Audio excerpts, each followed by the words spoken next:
గిరిలో భారీ మెజారిటీతో లోకేష్ బాబు గారు గెలవబోతున్నారు. అంటే 24 సీట్లే ఇచ్చారు, మేము ఓటు వేయమని చెప్పేసి ఇప్పుడే కాపుల్లో వ్యతిరేకత మొదలైన పరిస్థితి. అవన్నీ ఓన్లీ ఇప్పుడు కాపుల్ని అలా అనద్దు.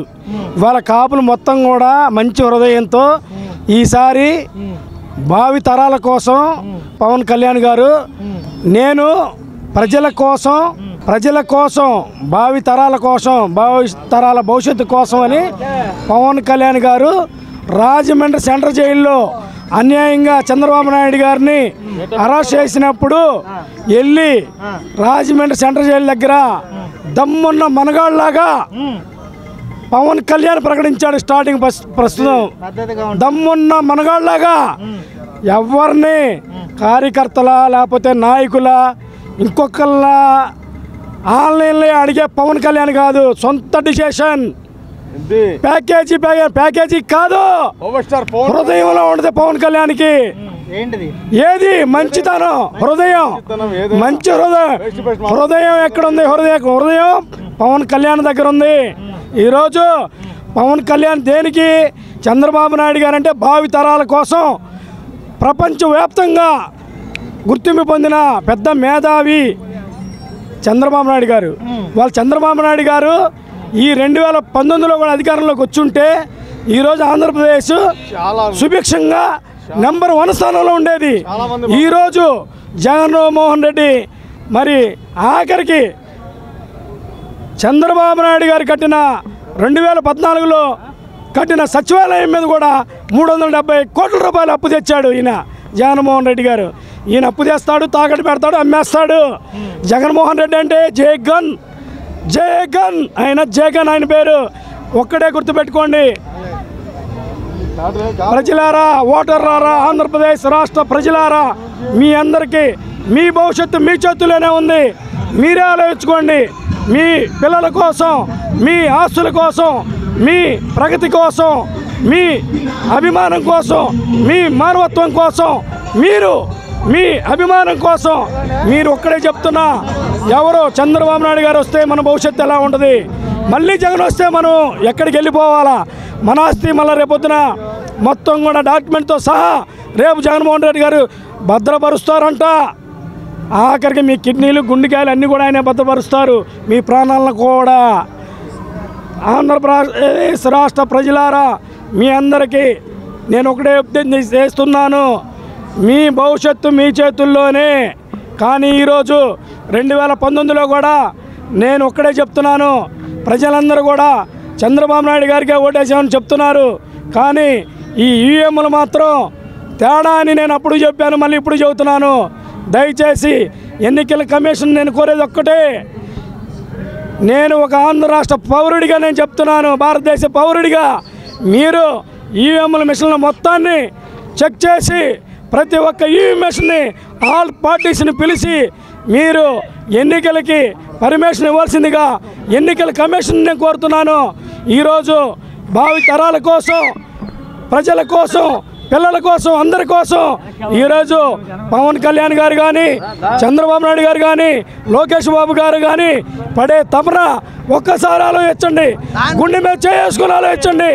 వాళ్ళ ఆస్తులు పెంచుకోవడానికి చేయట్లేదు, వాళ్ళు ఇంకేదేదో దోచుకోవడానికి చేయట్లా, ఏదేదో ఇంకా భూ కబ్జాలు చేయడానికి కాదు, ఆంధ్రప్రదేశ్ ప్రజల్ని కాపాడడం కోసం వాళ్ళు తపన పడుతున్నారు.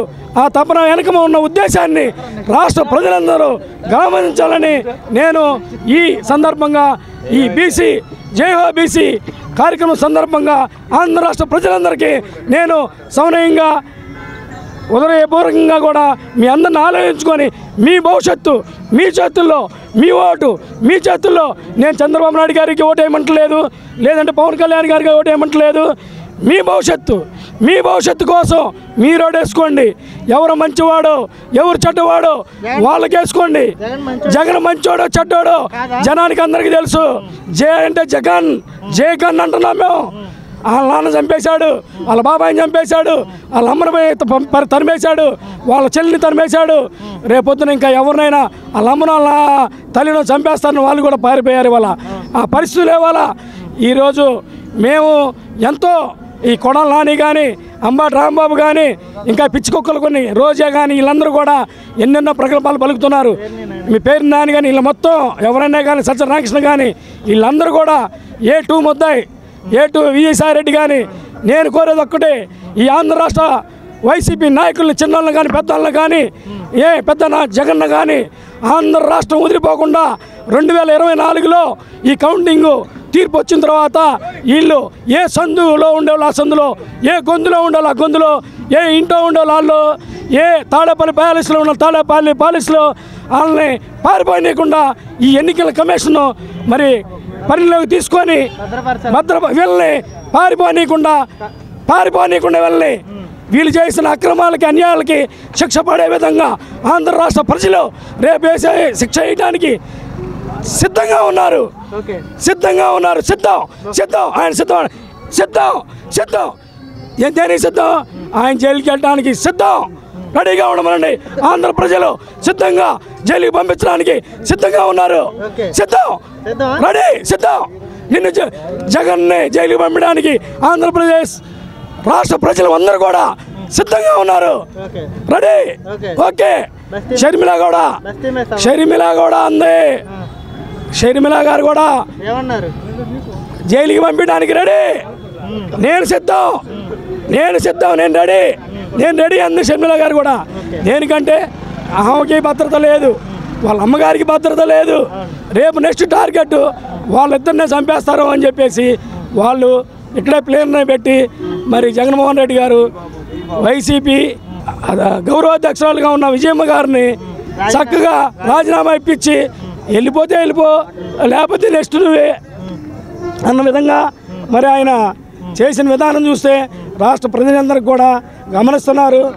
రేపు అన్నా వద్దన్నా, అవసరం లేదన్నా, వద్దన్నా, బలివాడు అన్నా, హృదయం ద్రవించిపోతుందన్న. ఈరోజు చెప్పండి చాలా బాధగా ఉందన్న.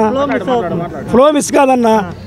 ఆంధ్ర రాష్ట్ర ప్రజలు చేతులోనే వాళ్ళ భవిష్యత్తు. అంటే పవన్ కళ్యాణ్ గురించి ప్రత్యేకంగా ఏం చెప్తారంటే అతను రాజకీయాలకు అనర్హుడు అని చెప్పేసి చాలా మంది సూపర్ అండి. ఎవరండి అనర్హులు? దేనికి అనర్హుడు? వైసీపీ జడ్జిమెంట్ ఇస్తుంది. ఎవరు వాళ్ళ? సరే సోషల్ మీడియా తప్పు. సరే ఓకే అండి. ఏమండి వైసీపీ వాళ్ళు అంటున్నారు కదా. నేనేం చెప్తున్నాను, ఇప్పుడు ఎవరైతే కుక్కలాగా మురుగుతున్నారో వాళ్ళని ఈ 2024లో రిజల్ట్స్ వచ్చిన తర్వాత ఎవరు మురిగిన వాళ్ళలాగానే ఎక్కడ మురిగారో అక్కడే ఉండేయమని నేను కోరుకుంటున్నా. బాబు మాట్లాడదాం, చిన్న విషయం చూసుకుందాం. గురుగారు ఉండండి.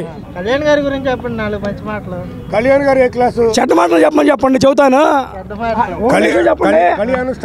నువ్వు మంచి మాటలని అడగకూడదు. పవన్ కళ్యాణ్ గురించి అడగండి మీరు. మంచి మాటలు చెడ్డ మాటలు మీరు చెప్పకూడదు. పవన్ కళ్యాణ్ అంటేనే దమ్మున్న మనగాడు. కత్తి మీద నమ్మకాన్ని నిలబెడతారు. మీరు నిలబెడతారా? ఎక్కడైనా పెడతాడు ఆయన. ఆయనకి ఎక్కడైనా పెట్టుకునే అవకాశం ఉంది. అవకాశం లేనోడు మాట్లాడతాడు. నాకు అది లేదు ఇది లేదు. ఏమండి పెట్టుకున్నాడు ఎక్కడైనా పెట్టుకుంటాడు. పెట్టుకోలేని అవకాశం ఏడుస్తూ ఉంటాడు. నీకు 2 ఉన్నాయి, నీకు 3 ఉన్నాయి, నీకు 6 ఉన్నాయి, నీకు 9 ఉన్నాయి, 14 ఉన్నాయని పెట్టుకో. నీకు దమ్ముంటే 64 పెట్టుకో. ఎవడా నిన్ను అడిగాడా? 36 పెట్టుకోమను. ఎవడు అడిగాడు నిన్ను? ఇప్పుడు ఆయన చెప్పాడు పవన్ కళ్యాణ్ గారు 3 అంటున్నా, 4 పెళ్ళాం నువ్వే జగన్ అన్నాడు. మరి మాకేమన్నా తెలుసా? మరి రేత్రిపూట ఇన్సైర్ కట్టుకొని పవన్ కళ్యాణ్ దగ్గరికి వెళ్ళేది. ఉండవే బాబు, నువ్వు ఉండవే, నువ్వు చెప్పనివేందే బాబు, నువ్వేంది స్వామి? నేను పవన్ కళ్యాణ్ చీర కట్టుకొని మల్లెపూలు పెట్టుకొని పవన్ కళ్యాణ్ దగ్గరికి వెళ్ళి మా సంగతి మాకు తెలుసా? పవన్ కళ్యాణ్ గారు చెప్పాడుగా 4 పెళ్ళాం జగన్ అని. మాకేమన్నా తెలుసా?